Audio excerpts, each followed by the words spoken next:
تیتر اول امشب: مجلس ایران با پیشنهاد جلوگیری از ورود نظامیان به انتخابات ریاست جمهوری مخالفت کرد. همزمان محسن رفیق دوست از فرماندهان پیشین سپاه گفته اگر یک سپاهی رئیس جمهوری ایران شود، یک ساله مشکلات کشور حل می شوند. روز پرستار در ایران: 150,000 نفر در خط مقدم مبارزه با کرونا، یکی از دشوارترین دوره‌های کاری در زمان صلح، و میلیون‌ها نفر در ایران و منطقه طولانی‌ترین شب سال را جشن می‌گیرند. به تیتر اول شب یلدا خوش آمدید.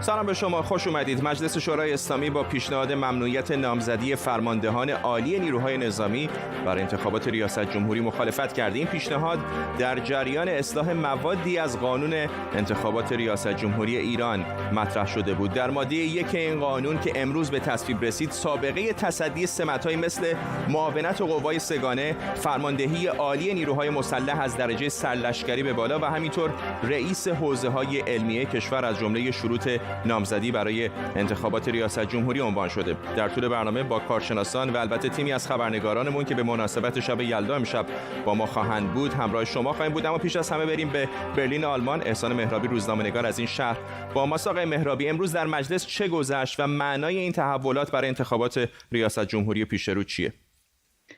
درسته که نمایندگان مجلس با پیشنهاد ممنوعیت نامزدی نظامیان مخالفت کردند، اما بندی از این مصوبه مجلس که شرط گذاشته به عنوان درجه سرلشکری به بالا، عملاً نامزدی فرماندهان نظامی را تا حدودی محدود میکنه، چون حدود 10 سرلشکر در ایران داریم که اونها هم سمت‌های بالایی دارن و بعیده که بخوان نامزد انتخابات ریاست جمهوری بشن.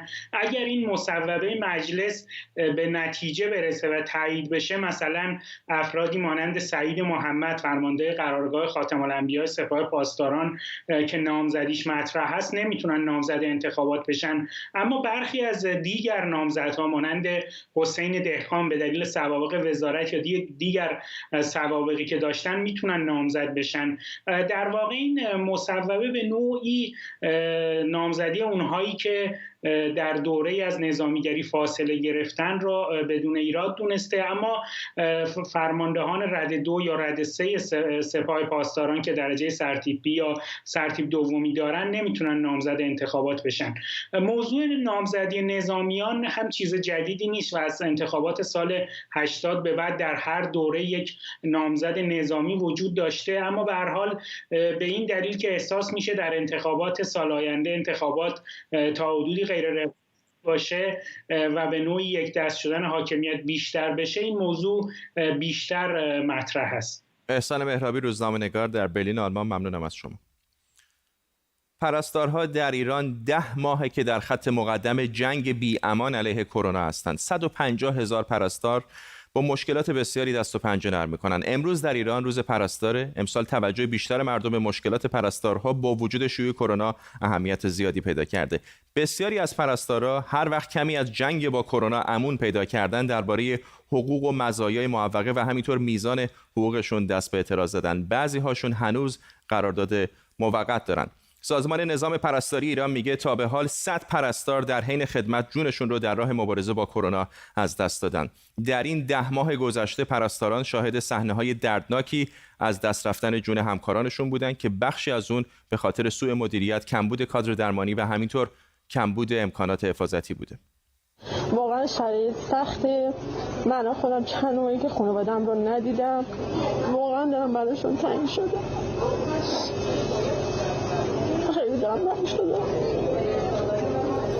خیلی از پرستاران در سالهای اخیر به فکر مهاجرت افتادن. دبیر کل خانه پرستار محمد شریفی مقدم میگه میزان مهاجرت پرستاران که از حقوق و جایگاه حرفه‌ای بهتری در کشورهای دیگه برخوردارن از ایران 300 برابر افزایش پیدا کرده. با همه این مشکلات پرستارها در ایران برای خیلی ها در نقش فرشته‌ای ظاهر میشن که با وجود اینکه مرگ چنگالش رو به همه جا انداخته، جان بیماران رو نجات میدن.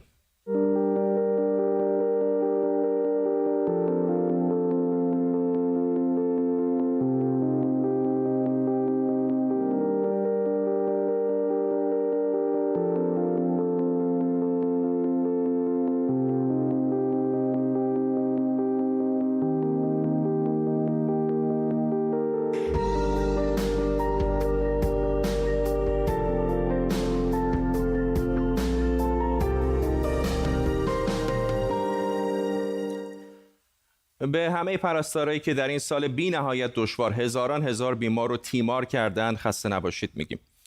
خب شب یلداست و احتمالاً حسابی مشغول آجیل و انار و هندونه خوردن هستید و خیلی حوصله من و خبرهای بد رو ندارید. چه کسی بهتر از دوست خوشمشربم سینا ولی‌الله که یکم حال و هوای این برنامه رو در این طولانی ترین شب سال عوض کنه. خیلی خوش آمدید. برام من خیلی لطف کردی که منو دعوت کردی در این وضعیت بغرنج و با این وضعیت نگران کننده‌ای که الان در حال حاضر توی بریتانیا هم هست. ما با رعایت تمامی پروتکل‌ها سعی کردیم خودمون رو برسونیم اینجا که شب یلدا رو در کنار شما و بیننده ها باشیم. اصلا رسوندن تو به اینجا هم یک دشواری بسیار زیادی برای ما داشت، برای اینکه تو آخرین مهمونی هستی که فعلا با توجه به این شرایط قرنطینه وارد این استودیو شده و معلوم نیستش که مهمون بعدی کی بتونه دوباره به این استودیو بیاد. خب یعنی برنامه رو دیگه شما تعطیل کردین و بعد از این دیگه نمیخواین از طریق استودیو برنامه بخوای برگردی دوباره به خونه؟ من میرم دست خودت. من اینقدر با تو احساس راحتی میکنم. اگه یاد باشه یک بار یه لایو اینستاگرامی اتفاقا داشتیم که وسطش نمیدونم چی شد من پا شدم رفتم دنبال کارهای خودم. میخوای اینو من تعریف بکنم بعد ببینن؟ کوتاه بگو. آره بعد خیلی کوتاه میگم که در واقع میشه گفت ما اومدیم با فرداد یه مصاحبه انجام بدیم با اون دوربینه یا با این دوربینه. هی عوض میشه دیگه اینجا. خیلی خوب دیگه خودت به تو میگم. تو آخه خودت میدونی، تو خودت مقصر قضیه هستی. هیچی دیگه ما با فرداد قرار شد یه لایو رو انجام بدیم. من شروع کردم، مهمترین سوال رو از من فرداد پرسید، من شروع کردم به توضیح دادم، فرداد پا شد رفت. بریم ببینیم اصلش. خب من این برنامه رو که خب خیلی دوست دارم و فکر میکنم مردم هم این برنامه رو دوست داشته باشن. ولی خب خودم به شخصه به عنوان یک کسی اومد نه دارم نگاه میکنم ببینم اون تو موبایلم میتونم بیام سوالای مردم بخوام تا اینو جواب بدی من موبایلم میارم. خواهش میکنم. من آخه دارم با تو مصاحبه میکنم. نه دارم میشم هدفون تو گوشم. بگو. خب من خودم که این برنامه رو خیلی دوست دارم و فکر میکنم بیننده هم خیلی دوستش داشته باشه این برنامه رو. درسته. ولی خب خود من به شخصه دوست دارم کارهای دیگه ای رو انجام بدم، سریال سازی، برنامه‌های مختلف تلویزیونی، کارهایی که هیچ وقت حالا اتفاق نیفتاده.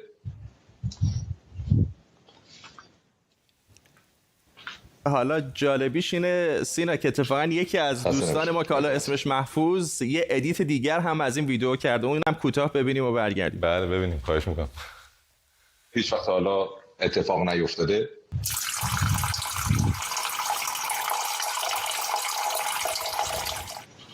خب این دلیلش اینه که من با تو خیلی احساس راحتی میکنم. خواهش میکنم. بله البته این اتفاقی که صداگذاریه بگی توضیح بدی چون بقیه‌اش توضیح ندی. فکر میکنم نه من یه دور اصلشو پخش کردیم که بدونن صداگذاریه. اون تشک برگشتی نشستی معلوم نبود. بگو که این صداگذاری شده این. خیلی خوب. چه خبر سلامتی؟ چه کار میکنی شب یلدا در این دوران کرونا؟ شب یلدا رو که واقعا امسال شب یلدا خیلی هم برای ما از اهمیت بیشتری برخورده بود به خاطر یک سال در واقع شرایط تلخ و اتفاقات بدی که افتاده بود.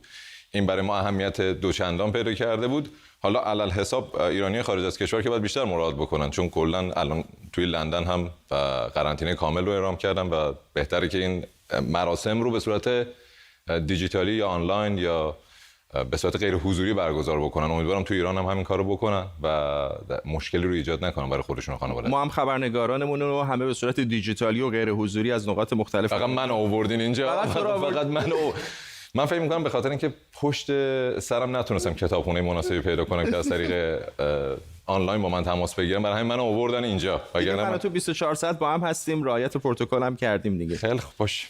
حالا یکی از همین خبرنگارامون که بهش اشاره کردم با ماست. بریم به استکهلم. مهران عباسیان و سفره شب یلداش رو ببینیم چطوره. به چه سفره‌ای هم چیدید در استکهلم سوئد؟ سلام فرداد، سلام به مهمون برنامه‌تونم سینا ولی‌الله. بله این سفره که اینجا به این زیبایی چیده شده، تیم خبری ایران اینترنشنال هم به این مهمونی دعوت شده، به مهمونی شب یلدا در استکهلم که فکر کنم این شهر طولانی ترین شب رو داره در بین شب‌های یلدا با 17 ساعت و 56 دقیقه طول شب امسال هست. معمولا ایرانی‌ها در شهر استکهلم مهمونی و جشن‌های زیادی میگیرن، اما به دلیل پاندمی کرونا امسال این جشن‌ها برگزار نمیشه. امشب ما اینجا دعوت شدیم، منزل کسی هستیم که مدیریت این جشن‌ها رو در شهر استکهلم داره و ما رو دعوت کرد به مهمونی خودشون. البته اینجا مهمونای دیگه‌ای هم دارن که کرونا رو رعایت کردن، یعنی موارد بهداشتی کرونا رو رعایت کردن، الکل و فاصله گذاری. به خاطر لایو ما پشت کامرا هستن الان.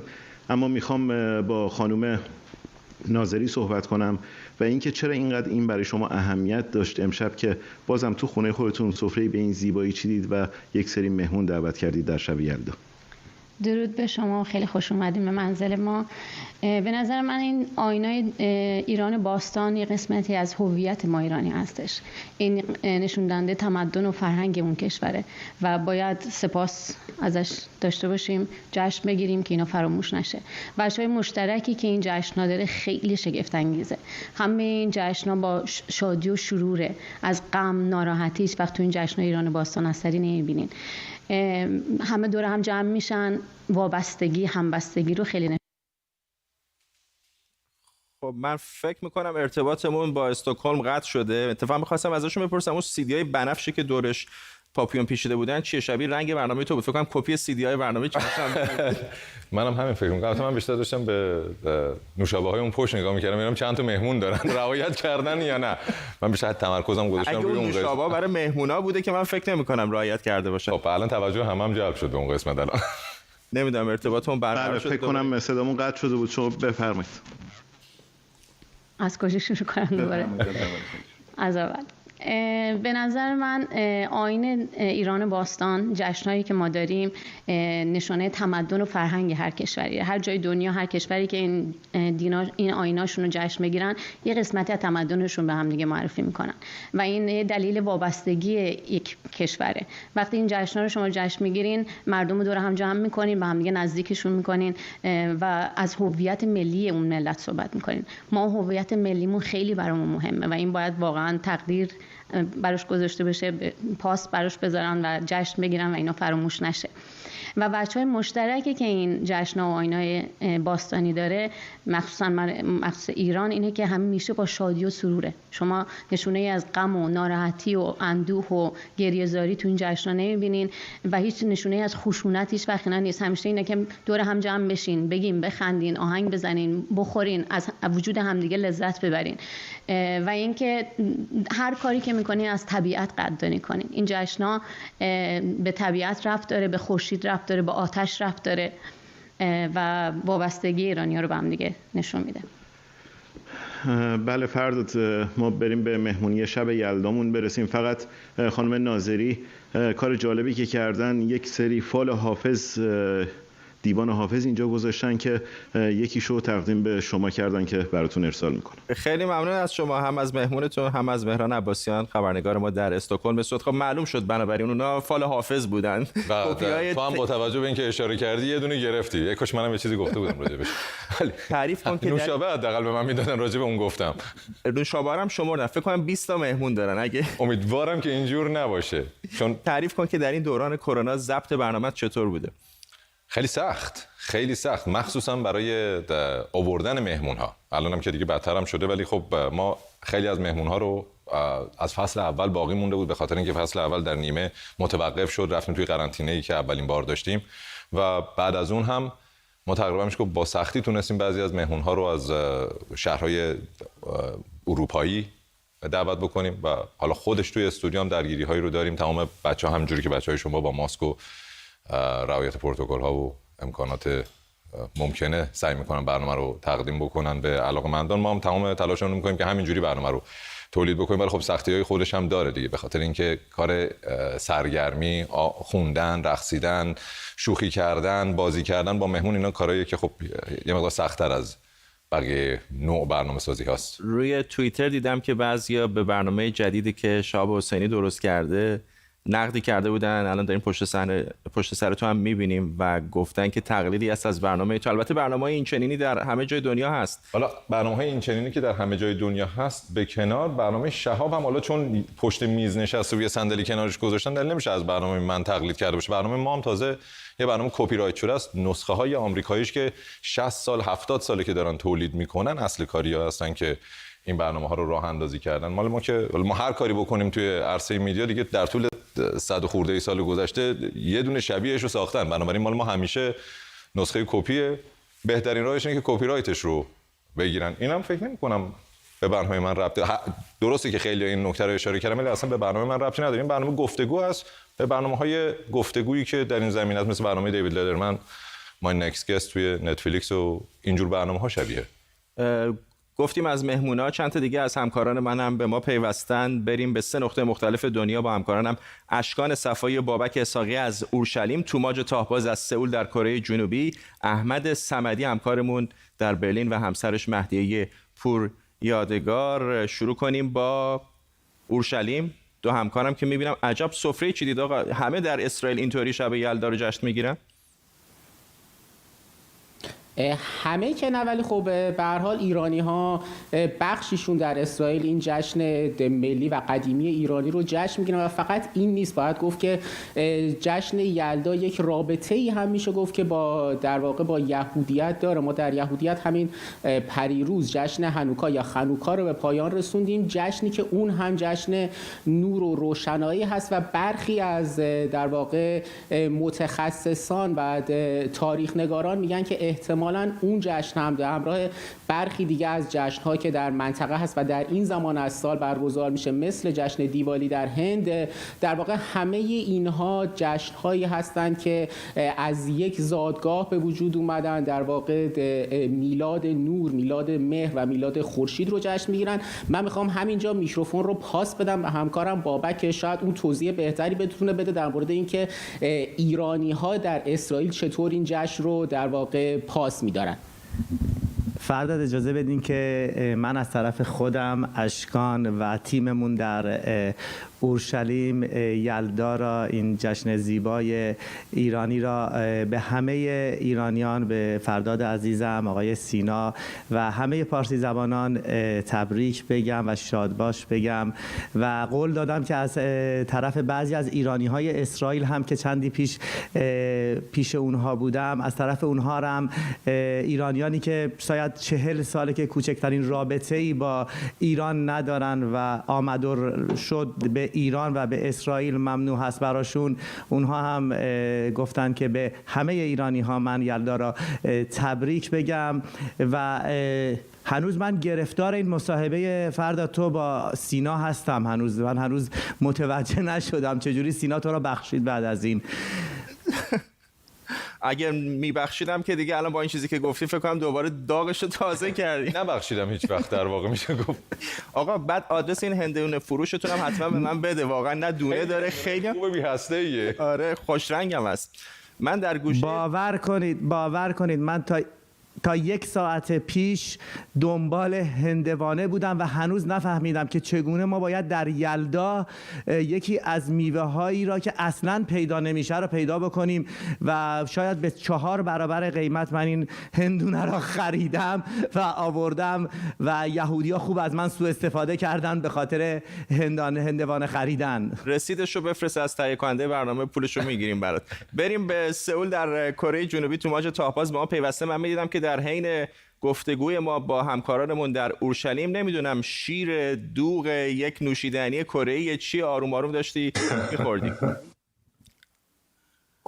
شراب برنج رو باید همیشه خورد، همیشه شراب رو از برنج باید گرفت اینجا در واقع، و این هم یکی از شرابای برنجی که دوستای خوب من درست کرده. البته اینجا به هر حال شراب برنج میشه همیشه خرید، ولی این شراب اختصاصیه و چون دیر وقته ما مهمونیامون دیگه تموم شده و من دیگه منتظرم که صبح بشه. من قبل از همه شما در واقع صبح امروز رو میبینم، منتظرم. ما به در شرق مراسمی هست شبیه همون یلدا که به اسمش دونگجی یا دونگزه به چینی، یا دونگجی به کره یا توجی و به ژاپنی و زبان‌های مختلف اینجا میگن، که در واقع همون در تقویم قمری به اصطلاح چین بر اساس حرکت خورشید بر اساس اون تقسیم بندی میشه و برخلاف ایران که 12 تا ماه داره 24 تا ماه داره و دونگجی دقیقاً میفته به 22مین ماه و دقیقاً برابر با زمانی که طولانی ترین شب ساله و روز بعد میاد و غذاهای مختلفی داره. از جمله میبینید که این هریسه لوبیا توی کره خیلی معروفه و توش هم و البته ما اینجا هندونه و فلان این حرفا نداریم، منتها خرمالوی کره‌ای هست و البته نارنگی. آره خرمالو عالیه اینجا، واقعا بهترین خرمالوی جهانه و البته شراب برنج. این به اصطلاح دامپلینگ ها هم اونجا هست. منتها این حلیمه از جمله معروف ترین هاست. اینا رو میخوریم به خاطر اینکه به اصطلاح وقتی میخوریم تو خونه اگه بخوریم ارواح بد میرن بیرون، تو معبد اگه بخوریم خدایان خوب میان تو. در صورت به همین خاطر این لوبیا رو میبریم این برانور میخوریمشون تا ارواح بد برن و خدایان خوب بیان. همه خوردنیات با محاسبه است، مدیریت ارواح. خب اصلا فکر ما رو نکرد که گرسنه‌ایم. نه اصلا شاکی بود از این ارتباط مستقیم، مشغول شرابش بود و خوردنیش. ممنونم از تو توماج تاپاز در سئول. بریم به آلمان. احمد صمدی همکارم و مهدی پوریادگار همسرش با ما هستن. گمان میکنم دخترشون هم به ما پیوسته اگر اشتباه نکنم. احمد، در آلمان شما چطور جشن میگیرید؟ خب به رسم دوستان جان سلام میکنم خدمت تو فرداد عزیز و همچنین سینا ولی‌الله عزیز و هنرمند و همه ایرانیانی که دارن برنامه ما رو میبینن و همه فارسی زبانان در افغانستان و تاجیکستان و هر جای دنیا. به همه اونا می شب عزیز رو تبریک میگم. آره امروز دختر من آیدا هم اینجا هستش با ماست. البته آیدا سعی کرده که همون فرهنگ ایرانیش رو حفظ کنه، هرچند زبون فارسیش کم کم داره از یادش میره، ولی خب تلاش میکنیم که زبون فارسیش رو حفظ بکنه و این فرهنگ ایرانی اصیل خودش رو هم داشته باشه و معمولا خودش هم سوال میکنه که مثلا این برای چی هستش، این مثلا انار برای چیه. ما هم توضیح میدیم بهش که برای چی. توضیح بده به ما انار برای چیه. خب ببین الان که خب یه اجرای متفاوت شد، خب من همش خبر میگفتم و کار خبری کردم، خیلی خوش بوده. الان اگه میخواید خب راجع به انار توضیح بدم، راجع به انار توضیح میدم. خب دونه های انار و قرمزی انار خوبه؟ ادامه داره یا نداره؟ هم اونجا توضیح دادی یا ادامه هم داشت توضیحاتی که به ادامه داره؟ من فکر میکنم که من فکر میکنم دخترتون از ویکی‌پدیا استفاده کنه اطلاعات قوی تری میگیره. دقیقاً همینطوره. من فکر میکنم که الان دوستان یه حافظ بخونم، چون میدونید که مهدی ما هم گوینده بوده هم خبرنگاره و یه صدای خیلی خوبی داره. پیشنهاد میدم اگر دوست داشته باشیم یه فال حافظی برای ما بگیره و خب میتونه خالی از لطف نباشه، ببینیم حافظ به ما چی میگه توی این شبای طولانی. و من خودم امیدوارم که در این شب طولانی فردا به یک صبح روشن طولانی منتهی بشه و بتونیم که روزهای خوبی رو پیش رو داشته باشیم. حتما. سلام فرداد عزیز و آقای سینا ولی‌الله که من هر از گاهی برنامه شما رو میبینم و علاقمند هستم به برنامه هاتون و به خصوص به اون قسمت از برنامه هاتون که خداحافظی میکنم خیلی شیرین، خیلی مطالب جالبی رو میگین. خیلی متشکرم از اینکه اینقدر هم ما رو خوشحال میکنین، همین که بعضیا رو بیدار میکنین سری از موضوعات. خب اگر اجازه بدید من با اجازه شما یک فال حافظ بگیرم برای شما و برای بینندگان عزیز تلویزیون ایران اینترنشنال.